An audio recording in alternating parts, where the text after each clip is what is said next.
Message nyo today, Leo. Para to sa Leo.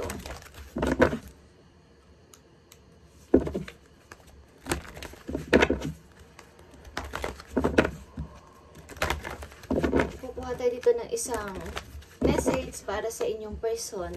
And ano ang intention, anong plano sa inyo ng person na to, Leo. And message na rin para sa inyo.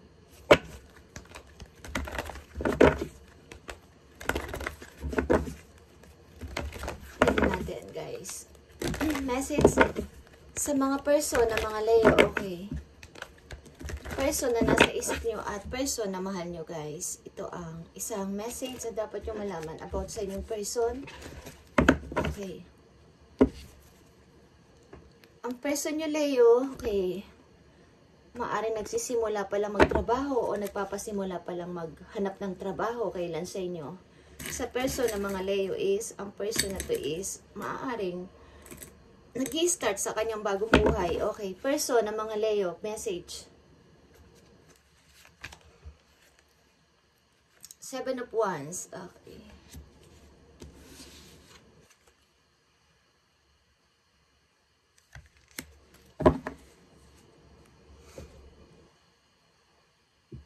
Pinaglalaban ka ng person na to, Leo, okay. Maaring kahit anong mangyari is nakahanda siyang ipaglaban ka, okay? At napaka-defensive nito.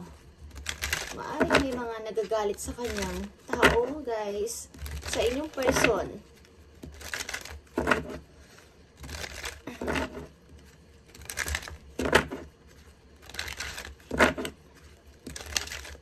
Seven of Wands is here sa person ng mga Leo.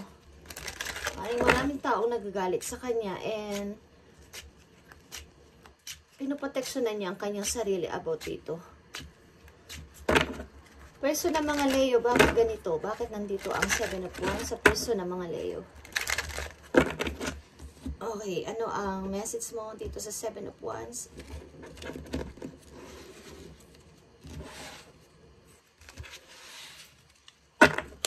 About sa person ng mga Leo. 5 of Cups. 4 of Pentacles. Okay, guys. And Leo energy is here. Okay, maaring dealing din kayo sa kapwa nyo, Leo. Or, this is you. Okay.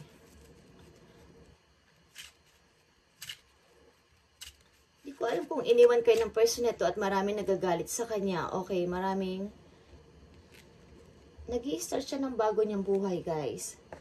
Leo, person nyo. And kahit sa money is hindi siya okay, parang nag-i-start siya sa bago niyang trabaho, like I said. At maaring marami siyang pag-regret dito. But tuloy-tuloy siya sa kanyang pag-i-start, sa kanyang bagong pasimula. Okay. Leo, person ng mga Leo.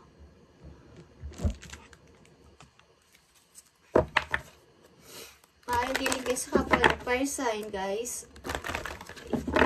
Ang tao na to is kaka-move on pa lang. Okay, Leo, person ninyo na nasa isip o person na mahal ninyo. Sa anumang situation, maaaring problema or sa inyong relation, ang tao na to is kaka-move on pa lang. Okay, Leo, message dito. 5 of Cups and 4 of Pentacles. I need one message dito. Okay, ang tao na to is nahihirapan, guys. Umiiyak siya gabi-gabi or nagigising sa kalagitnaan ng gabi. Okay. 7 of Wands is here sa person ng mga Leo. 8 of Cups. Okay, guys. Someone is sleeping. Someone is sleeping. Scorpio energy is here. Someone is sleeping. Okay, may umalis dito sa isang relation. But, nahirapan siya mag-start. Nahirapan ng isang tao dito mag-start sa pag-alis ng isang person. Leo. Okay, ang person niya is patuloy lumalaban sa buhay. Kahit may mga tao, may pumupukol sa kanya ng mga bad words. O kaya, kung sa trabaho ito is, ayaw nila na ang person mo ay maayos ngayon. Okay, maaring magaling sa trabaho at yung person mo, Leo. Okay, magaling magtrabaho. tingnan natin ang message dito, 7 of Wands. Sa person ng mga Leo. Puno-puno to ng pagsisisi ang tao na to. But kailangan niya magpatuloy. Mukha na mayroon din siyang problema sa money. Ang yung person, Leo. May struggle siya sa money. Okay. Mukhang trabaho siya ng trabaho. Meron siyang gustong i-fix dito. Lalo na sa trabaho. Okay. Person ng mga Leo, ano ang message dito sa 7 of Wands? Ano ang gusto mong sabihin sa person ng mga Leo dito sa 7 of Wands? Tingnan natin guys. Leo. Receptive. Okay. Be ready to receive what fate has planned for you. Okay. Mukhang ang person may mga bagong idea na naiisip at handa siyang tumanggap ng any suggestion. Kahit kaninong tao, mukhang ang person mo is may matatanggap na mga messages or call mula sa ibang tao. At nagtatanong-tanong din siya about sa mga ibang mga idea na pwede niyang pasimulan. Okay, mukhang naaalala niyang inyong moment, but meron na kayong boundaries. Temptation, ilan sa inyo is ang person mo ay yung third party. Okay, Leo. Tingnan natin ang message dito. Para sa situation na to.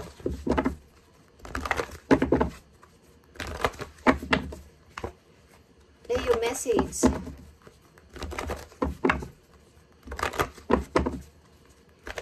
Nag-i-start pa lang ng bago muli ang yung person, Leo.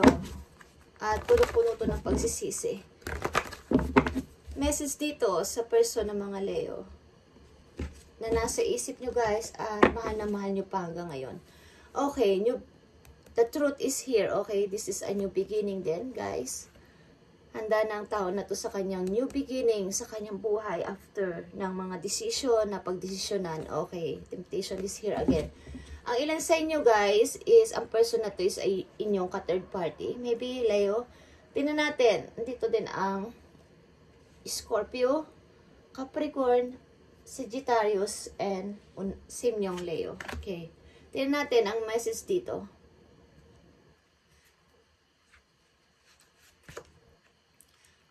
Emotional withdrawal. Okay. Ang person may tuloy-tuloy sa pag-healing. Maybe nag-healing siya. So, nangyari. Okay. Maaring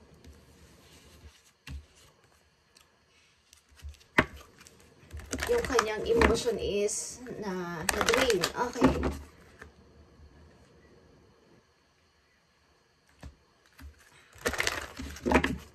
Hindi mapagkatulog ang person, Leo. Tingnan natin ang message dito. Kung ano ang message sa'yo, Leo. At maaaring sa yung person na rin. Okay, tingnan natin ang message sa'yo ng yung guidance. Maaaring hiwalay na kayo ng person na to, Leo, nandito sa reading. At ang person mo is nag-i-start ng bago sa kanyang buhay.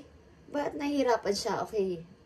Tuloy-tuloy sa parang nagsisisi and unti-unti niya binubuo ang kanyang sarili. Okay, Leo, tingnan natin ang message dito para sa iyo or sa iyong person. Divination, guys, is here. Embrace your powers of divination, Leo, which are especially strong right now. You have the ability to see your current situation with crystal clear clarity. Okay.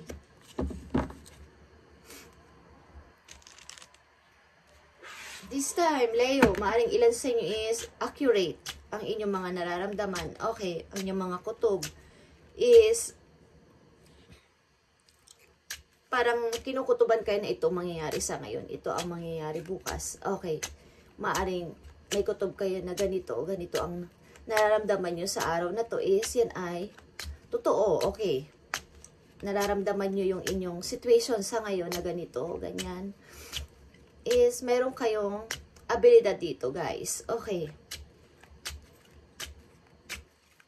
At ang ilan sa inyo is, kung gusto nyo lang magdala ng crystal, okay, na mga stone, guys, kung gusto nyo lang sa inyong pocket, magdala kayo ng crystal, clear, okay, para pang protection sa inyong energy, Leo.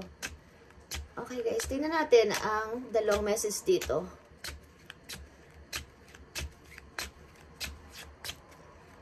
Kung anong nararamdaman ng yung person sa'yo, Leo. Anong nararamdaman o feelings ng yung person sa'yo, Leo. Ace of Cups, gusto nyo ng maaring withdraw, okay? Maaring gusto niyang i-review or balikan ulit ito. May mga regret siya, Leo. Tingnan natin ang feeling sa'yo ng iyong person about sa inyong relation, kung ito ay nandiyan pa o ito ay tapos na. Tingnan natin ang feeling sa'yo ng iyong person, Leo. Four of Wands. Okay, guys. Something na gusto kanyang, may gusto siyang gustong i-build for you, Leo. Kung kayo ay nagkahiwalay na dito o temporary na hiwalay is something na gusto kanyang operan na magkaroon ng commitment again. Okay, or ikasal. Okay, Leo. Four of Wands and Ace of Cups is here. Okay, guys. But ang daming gulo sa paligid. Okay, ang daming nangingialam na tao sa inyong relation. Maybe maraming may hadlang, ang ilan, okay? Something, makikita nyo to, Ace of Pentacles and King of Wands is Leo energy. And message of love. Okay, maaaring dealing kayo sa kapwa nyo, Leo, or meron kayong gustong sabihin sa inyong person, Leo, na mag-start tayo ng bago, okay?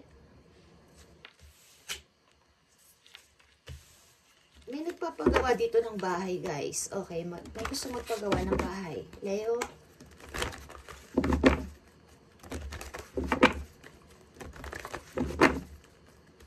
Last message dito. Okay. Ace of Cups and Four of Wands. Ace of Cups and Four of Wands. Person ng mga Leo. Judgment, guys. Okay, dito ulit ang judgment. Something, please. Okay. Please, Leo. Second chance, please. Or nangihingi siya ng same. Yung parang same yung maging partner ulit kayong dalawa. Okay. This is a 20 is 2 is partnership. And nandito ulit. Nandito rin to kanina. Okay. This is a judgment. Then, okay. Truth is a final decision. Parang humingi sa sayo ng yan, nakikita itong love begins. Okay, guys. Gusto niyang i-revert o parang ulitin ang inyong pag-ibig. Pag-iibig ang dalawa, Leo, kung kayo ay hiwalay na ng tao na to, okay? But sa ngayon is nag-i-start siya, maybe puspusan siyang nag-i-start sa kanya, lalo na sa kanyang money is parang siya ay may struggle sa kanyang money ang yung person, Leo. Okay, thank you, Leo, and ito ang inyong message tungkol sa inyong person, okay, na iniisip at mahal o mahal pa rin. Okay, bye guys.